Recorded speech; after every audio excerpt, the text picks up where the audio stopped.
નમસ્તે મિત્રો, આજે આપણે બનાવીશું ઉનાળાની ગરમીમાં શરીરને તાજગી આપે તેવું નવું હેલ્ધી રાયતું.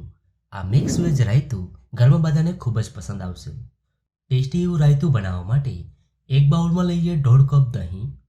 દહીં થોડું આવું જાડું અને ક્રીમી લેવાનું છે, જેથી રાયતું ખૂબ જ સરસ બનશે.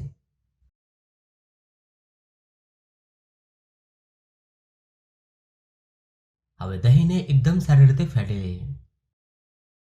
રાયતું બનાવતી વખતે દહીં બહુ ખાટું ના હોય એ તમારે ખાસ ધ્યાન રાખવાનું છે. તો દહીંને આપણે ખૂબ સારી રીતે ફેટી લીધું છે. હવે તેમાં ઉમેરીશું એક સમારેલું ટમેટું. તો અહીંયા મેં ટમેટાના બીજ હટાવી ઉપયોગમાં લીધું છે.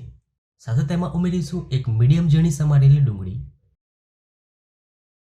અધકચરું વાટેલું એક લીલું મરચું અને 2 ટીસ્પૂન કોથમીર ઉમેરી એકદમ સારી રીતે મિક્સ કરી દઈએ.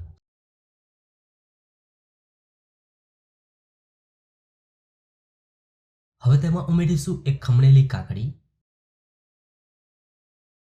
સાથે 1 ટીસ્પૂન શેકેલા જીરાનો પાવડર, 1/4 ટીસ્પૂન મરીનો પાવડર,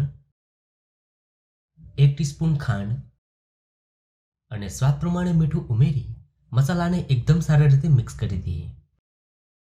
તમે આ રાયતું 2 થી 3 લોકોને સર્વ કરી શકો છો. તો રાયતું તૈયાર થઈ ગયું છે. હવે તેને સર્વ કરી લઈએ. ઉનાળાની ગરમીમાં શરીરને ઠંડક આપતું હેલ્ધી રાયતું બનીને તૈયાર છે. ખૂબ જ સ્વાદિષ્ટ રાયતું બન્યું છે. તો તમને આ રાયતાની રેસીપી કેવી લાગી?